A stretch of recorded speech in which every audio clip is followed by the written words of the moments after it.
like involved now. And although things had been simmering for years, no one actually brought it to the table and said, look, we've got a problem here, we need to deal with it, let's get some mediation or some help. None of that was done, even though it was clear, when you speak to them now, it was clear for many years that issues had been brewing. Now, when I said that the problem was caused by, the problem sort of happened when one of the fellows married a woman from outside. This goes back to years. It wasn't like they had just got married. The woman from out of town had come in, and they were all perfectly nice, but these simmering attitudes towards each other, had built up and been simmering until they came to a head. And that's what it led to. Now, just to finish up, I told you at the beginning that this farming enterprise was debt-free. Just to reiterate, debt-free. All their children went to private schools, formal overseas holidays every year, and no crop failure since '95. Now, to date, since that split all happened, they've spent hundreds of thousands on consultants. They lost all their tax concessions that normally would have been available to small business.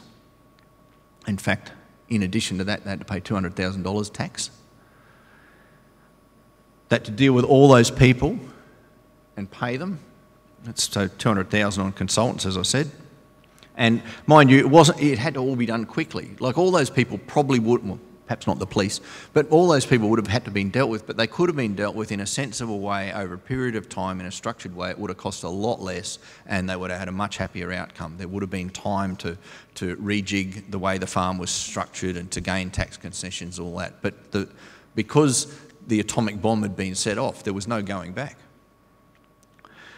So, as I said, hundreds of thousands on consultants. They lost all their tax concessions and had to pay actually $200,000 in tax. They ended up with over $2 million worth of debt because of the way the farm had to be restructured. The land area for each family ended up being only just viable. Each brother, rather than working together, like 4 of them working together and each having a specialist sort of area or direction for how they went about their work, had to fend for themselves, so they had to become a jack of all trades across the whole farm. They had 2 crop failures in 3 years. And you can imagine the massive angst and stress that went all that, the effects of which I won't go into. So when we look at that, I think you've got to take it, that's a salutary lesson. Like, it's one thing for me to stand up here and say, oh, look, succession planning is a sensible thing to do, you must go and do it, you're going to have to pass it on one day. I just want to point out to you real life effects of what happens if you don't. And you might say, oh, well, I can work around that, we're all happy in our family and all that.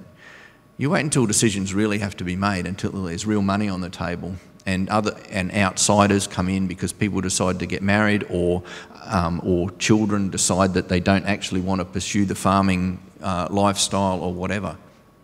These are things that need to be addressed early, and time is the greatest tool that you've got to get a really sensible outcome from it.